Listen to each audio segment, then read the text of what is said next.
भाग्योदयेन बहुजन्म समर्जिते। भाइयों बहनों माताओं, एक जन्म की नहीं अनेक जन्म के जब पुण्यों का संचय होता है,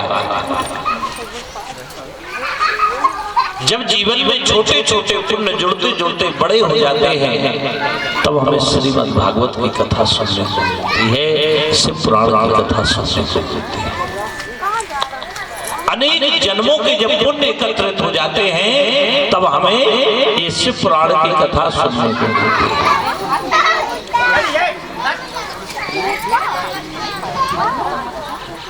अब शिव पुराण सुनने की विधि क्या है? वैसे आज मैं अगर विषय में घसूंगा तो समय ज्यादा हो जाएगा। माता बहन ने काफी दूर तक पैदल यात्रा किया,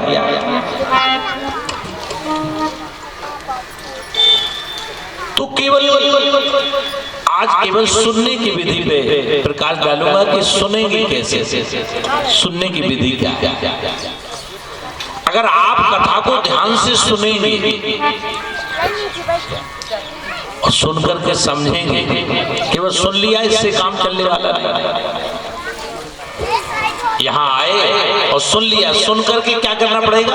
समझना पड़ेगा। क्योंकि शिव पुराण जो है ये आपके कर्म बंधनों को काटता है। श्रीमद् भागवत कथा में अगर 18,000 श्लोक हैं, तो शिव पुराण में 24,000। सोनक जी के साधन विषयक प्रश्न करने पर सूत जी का उन्हें शिव पुराण की उत्कृष्ट महिमा सुना। ये जो शिव पुराण है, ये महाज्ञानी सूत जी आप संपूर्ण सिद्धांतों के ज्ञाता हैं। हे प्रभु, मुझसे पुराणों कथाओं के सार तत्व का वर्णन करते। संसार में जितने भी पुराण हैं, उनके सार तत्व का वर्णन करते और ज्ञान वैराग्य सहित भक्ति से प्राप्त होने वाले विवेक की बात करते हैं। विवेक कब प्राप्त होगा? जब ज्ञान वैराग्य का समन्वय होगा, तब हमें विवेक भी प्राप्त होगा। ना तो केवल भक्ति से काम चल सकता है, ना केवल ज्ञान से काम चल सकता है, और ना केवल वैराग्य से काम चल सकता है। हमें तीनों का समन्वय करना होगा।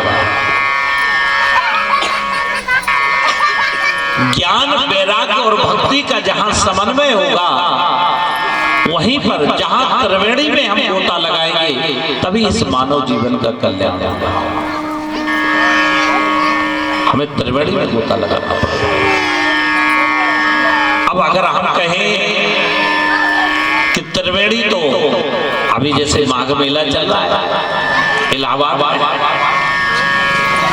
तो त्रिवेणी इलाहाबाद में है, लेकिन यहाँ कैसे व्यास जी त्रिवेणी में गोता लगाया? हम तो बहुत दूर।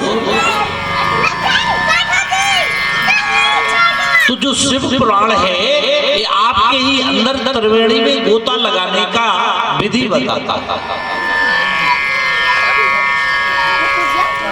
त्रिवेणी जहां पे ज्ञान भक्ति वैराग्य का संगम होता है,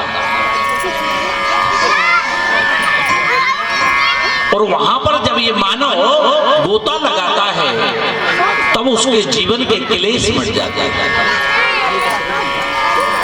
माता बहनों, चर्चा तो आप आपस में कर रहे हैं। थक गए हो, मुझे पता है, मैं ज्यादा समय नहीं लूंगा, केवल आज कम से कम शुरुआत तो कर। मुझे पता है आप लोग बहुत थके हुए हो, क्योंकि आप बहुत पैदल चले हो, लेकिन माताओं को ही शक्ति लगाया गया है, मात्र शक्ति। आप लोग तो शक्ति स्वरूप है, पुरुष को शक्ति नहीं कहा गया, आप लोग शक्ति स्वरूप है। क्योंकि गृह कार्य को चलाने के लिए आप ही सक्षम हैं। इसलिए मैं बहुत जल्दी आपको यहाँ से आरती करने के बाद छोड़ रहा हूँ, क्योंकि आपका भी समय हो गया। लेकिन शिव पुराण के महात्म्य को समझ लीजिए। शिव पुराण त्रिवेणी में गोता लगाने का कार्य करता है।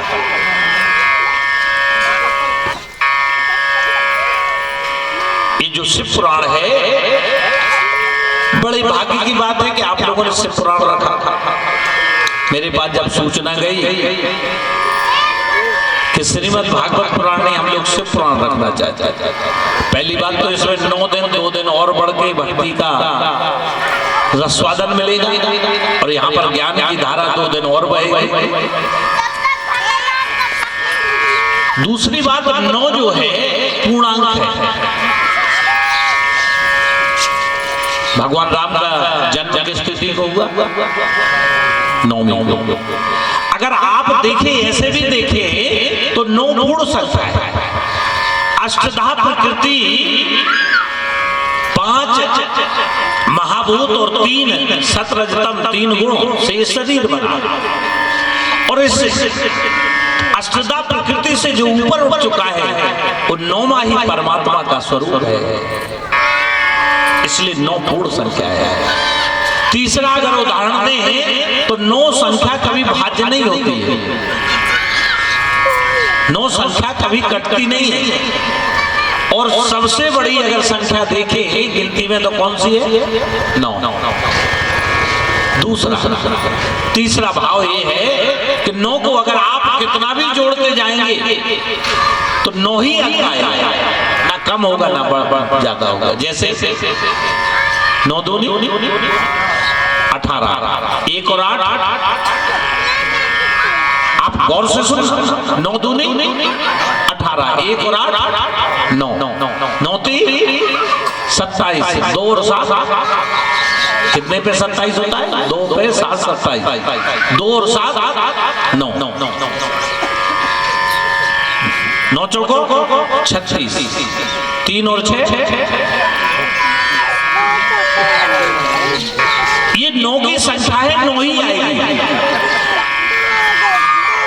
9 पन्ना 45, 4 और 5 9, 9 छक्के 54, 5 और 4 9, 9 7 63, 6 और 3 9, 9 8 72, 7 और 2 9, 9 9 81, 8 और 1 9, 9 10 90, 9 और 0 9। इसलिए आप अगर देखें तो 9 पूर्ण संख्या है। इसलिए मेरे जो राम थे उन्होंने 9वीं की तिथि चुनी, क्योंकि राम जो है पूर्ण है, ना उसमें कुछ घटता है ना कुछ बढ़ता है। इसलिए भगवान भोलेनाथ के आदि देव भी राम है।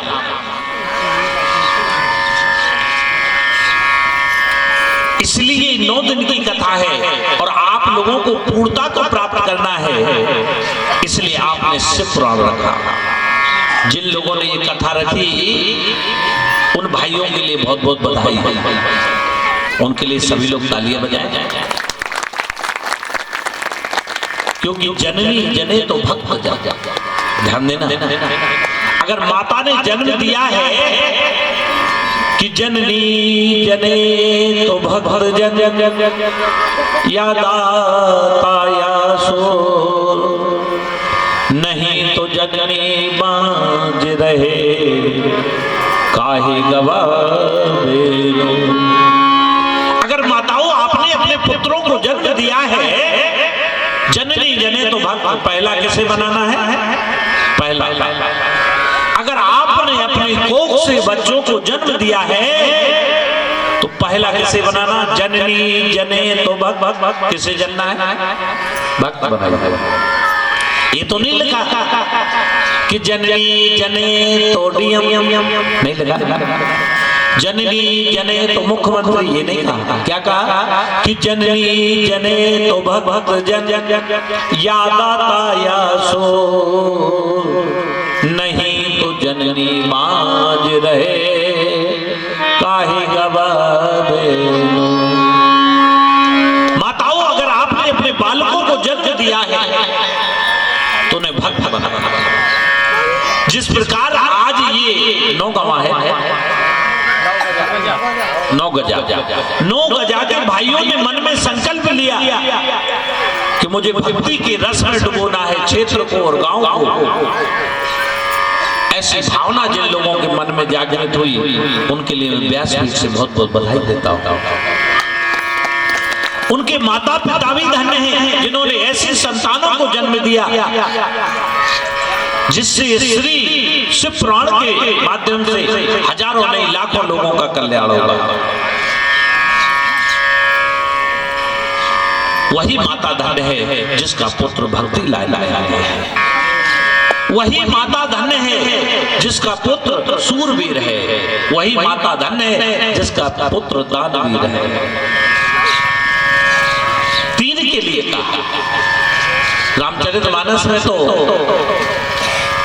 सुमित्रा यहां तक कह रही है कि पुत्रवती युवती जग सोई,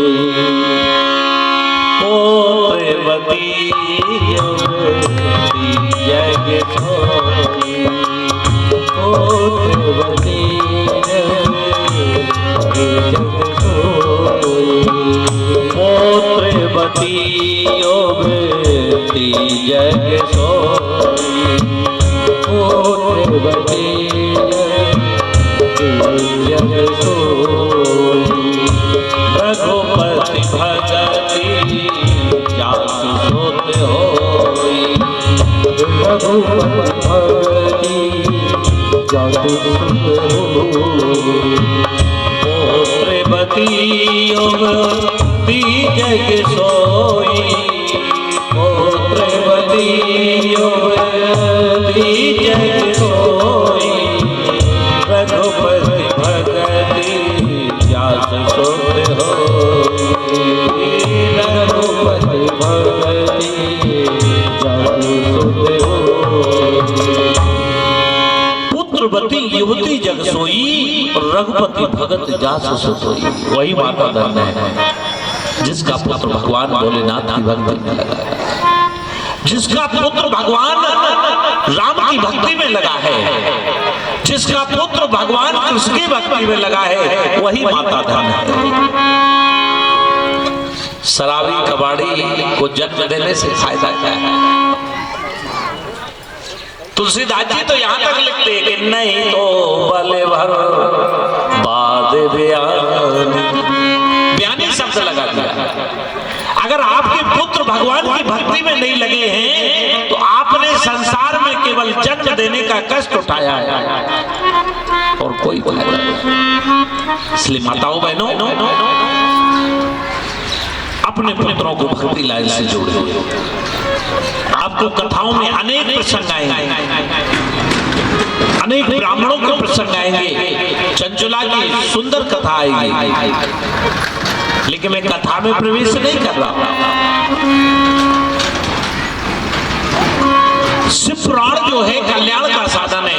शिव का मतलब होता है कल्याण का, पुराण का मतलब प्राचीन, जो प्राचीन साधन है कल्याण का वही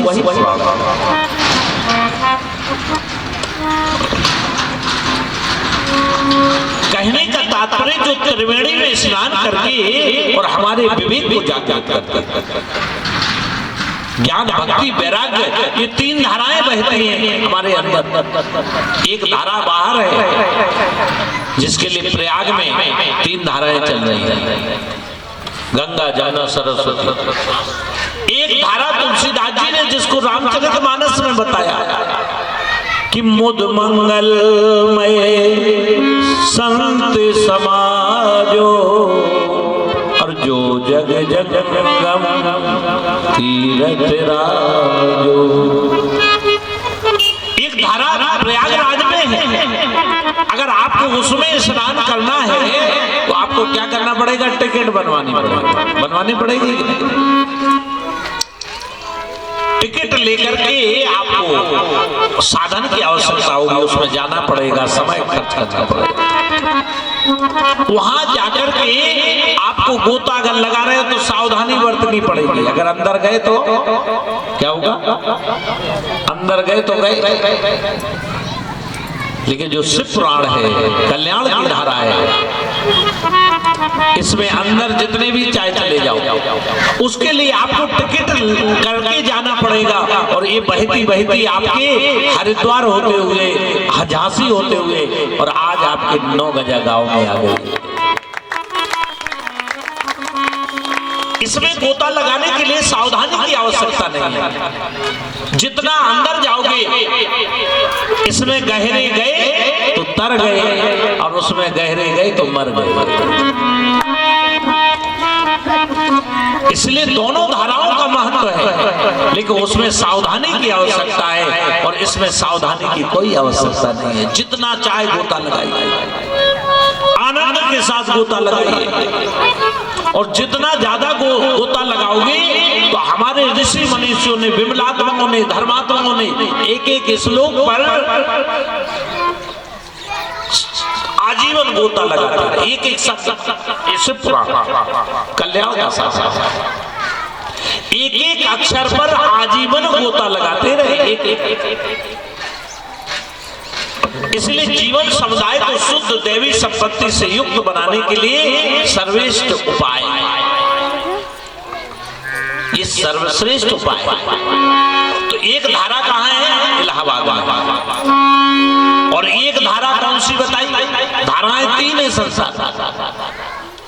एक धारा इलाहाबाद जो स्थावर है, लेकिन एक धारा और तुलसीदास जी रामचरितमानस में लिखते हैं कि मुद मंगले मय संते समाजो, अर जो जग जंगमो तीरथ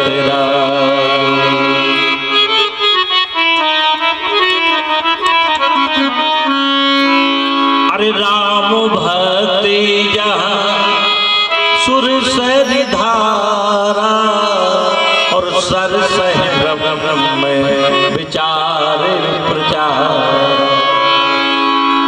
एक धारा तो संतों की बता रहे हैं तुलसीदास। एक तो इलाहाबाद में स्थावर है, उसमें भी डुबकी लगाते हो, लेकिन उसमें सावधानी की जरूरत है। लेकिन एक धारा है मुद मंगल में संत समाजू, संतों की धारा, जो नेमी सारण में सूत जी बैठे, सोनक जी पूछ रहे हैं सूत जी से, राम भक्ति जहां सुरसरी धारा, राम की भक्ति भी सरस्वती की धारा बह रही, ज्ञान की धारा बह रही, वहां भी ज्ञान की धारा बह रही है इलाहाबाद, लेकिन दिखती नहीं है। प्रयागराज में भी बह रही है, लेकिन दिखती नहीं है। और संतों के बीच में भी मुखार बिंदु से उनके जो ज्ञान की धारा बहती है, वही सरस्वती की धारा है। अब आपको ज्ञान की धारा दिखती तो नहीं है ना, और एक धारा आपके अंदर है, आपके अंदर भी प्रयाग आया। ये आपको नई बात बता रहा हूं, आपके अंदर भी प्रयाग है, जहां पर इंगला सुषुम्ना और पिंगला नाड़ी जोड़ती है, दोनों भावों के बीच में,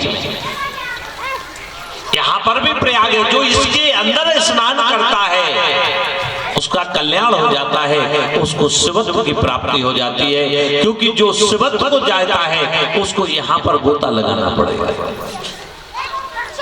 तो ये तो आपके भाग्य की बात है, और मुझे पहले दिन से ही आभास हो रहा है कि श्रोता बहुत अच्छे हैं, तो समझ में आ जाता है। कहीं अगर जाओ, हमारी माता बहनें कहने लगती हैं कि पात्र में एक चावल देखा जाता है कि पका है तो पता चल जाता है। उसी प्रकार मुझे पता चल गया कि श्रोता तो बहुत अच्छे हैं, ये तो पक्की बात है। समय से आएंगे, अगर 3 बजे से कथा है तो 2:30 बजे आ जाएंगे आप, और 2:30 बजे आ जाएंगे, और 6 बजे तक है तो 6:15 पे आरती लेके ही जाएंगे, ये तो पता है। और अगर जो छोड़ देगा वो, हनुमान जी ने जीवन में 11वें रुद्र हैं हनुमान जी, शिव जी के ही अवतार, लेकिन एक जीवन में उपाय, एक जीवन में उपाय किया, केवल एक, प्रभु चरित्र सुनबी को रसिया, केवल क्या बनाया अपने आप, रसिक बना दिया। प्रभु चरित्र सुनबे को रसिया, राम लखन सीता मन बसिया। अगर आपको भोलेनाथ के हृदय में बसना है, राम लखन सीता के हृदय में, या यूं कहें कि राम लखन सीता को हृदय में बसाना है, तो आप कथा के रसिक बन जाइए। रसिक बन जाओगे तो नवे दिन वही राम आपसे बातें करेगा, लेकिन रसिक बन जाना। कलिकाल में जीव प्राय आसुर स्वभाव हो गए हैं। उस जीव समुदाय को शुद्ध देवी संपत्ति से युक्त बनाने के लिए सर्वश्रेष्ठ उपाय क्या है? सोनक ऋषि सूत जी से पूछ रहे, महाराज कलिकाल में अधर्म छा गया है, चारों तरफ ना पिता का सम्मान हो रहा है, ना माताओं का सम्मान रह गया है। देवी संपत्ति से युक्त बनाने के लिए सर्वश्रेष्ठ उपाय क्या है? आप इस समय मुझे ऐसा कोई शाश्वत साधन बताइए, संसार में ऐसा साधन बताइए जो कल्याणकारी वस्तुओं में भी सबसे उत्कृष्ट एवं परम मंगलकारी हो तथा पवित्र करने वाला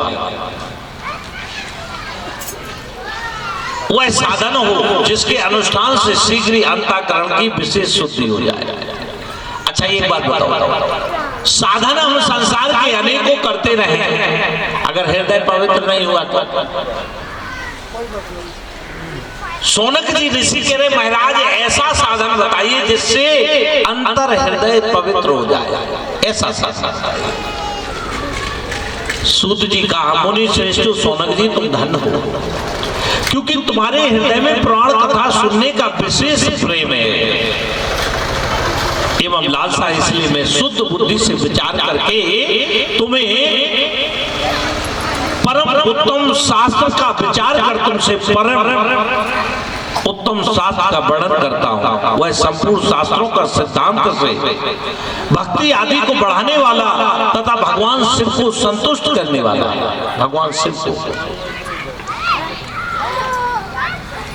कानों के लिए रसायन अमृत स्वरूप तथा दिव्य है, कानों के लिए दिव्य है। तुम उसे श्रवण करो, सुनो, वह परम उत्तम शास्त्र है शिव पुराण। वह शास्त्र क्या है? शिव पुराण, जो हृदय को पवित्र करता है। जो आपके कानों में वो चर्चा पड़ जाए तो आपका कान संतुष्ट हो जाता है। अगर हृदय में ये पुराणों की बात, शिव पुराण की बात पहुंच जाए तो आपका हृदय भी पवित्र हो जाता है, अंतःकरण शुद्ध हो जाता है। अगर आंखों से पुराणों को आप देख लें, भगवान भोलेनाथ को देख लें, संतों को देख लें, तो आंखें, ऐसे उपाय को मैं बता रहा हूं। शिव पुराण जिसका पूर्व काल में भगवान शिव ने ही प्रवचन किया। इस शिव पुराण किसने कहा? भगवान शिव के मुखारविंद से निकली हुई वाणी है। ये किसने निकाली है? सबसे पहले भगवान शिव ने। यह काल रूपी सर्व प्राप्त होने वाले महान त्रास का विनाश करने वाली, यह जो काल है ना, जो हमेशा घूमता है, काल ब्याल मुख ग्रास, जाने वो काल मोह फैला के पड़ा हुआ है अजगर के तरह, कब अपने आगोश में ले ले किसी को पता नहीं। पता है कब ये संसार अपने संसार से हमें अपने मौत के आगोश में ले ले, वो काल सामने खड़ा है। इसलिए क्या करें, क्या करना चाहिए? गुरुदेव व्यास ने सनत कुमार मुनि का उपदेश पाकर बड़े आदर से संक्षिप्त में इस पुराण का प्रतिपादन किया। इस पुराण के प्रेरण का उद्देश्य कलयुग में उत्पन्न होने वाले मनुष्य के परम हित साधन है। ये पुराण विशेष है। वैसे अगर आप संसार में देखें तो श्रीमद् भागवत और राम कथा खूब चल रही है। अपितु श्रीमद् भागवत जो पुराणों का सार है, सारे पुराणों का सार तो केवल श्रीमद् भागवत, क्योंकि व्यास जी ने जब 4 वेद 6 शास्त्र और 17 पुराण बना लिए तो संतुष्टि नहीं हुई, तो नैमी सारण गए। नैमी सारण गए तब उन्होंने श्रीमद् भागवत पुराण लिखा, तब जाके संतुष्टि हुई। ब्रह्मलोक में तौलना भी हुई कि जो संपूर्ण शास्त्रों का निचोड़ है वो श्रीमद् भागवत कथा। अभी तो ये भगवान शंकर के मुखार बंदों से कही गई वाणी है, इसलिए इसका भी एक अपनी जगह अपना महत्व है। ये सुप्राण परम धाम उत्तम शास्त्र है। इसे इस भूतल पर भगवान शिव का वामांग स्वरूप समझिए। भगवान का इस धराधाम पे, शिव का भूतल पर, इस धराधाम पर वामा अंग समझिए। ये समझिए भगवान शिव का विग्रह ही है पुराण। इसका सेवन करना चाहिए, इसका पठन और श्रवण सर्वसाधन स्वरूप है। इसमें शिव भक्ति पाकर श्रेष्ठ स्थिति को प्राप्त हो जाता है। इसलिए भाइयों बहनों माताओं, भगवान के इस पुराण को सुनने से मनुष्य सब पापों से मुक्त हो जाता है। सुनने भर ये पुराण ऐसा है कि केवल आप सुन लोगे तो आपके पाप सार हो जाएंगे, नाश हो जाएगा।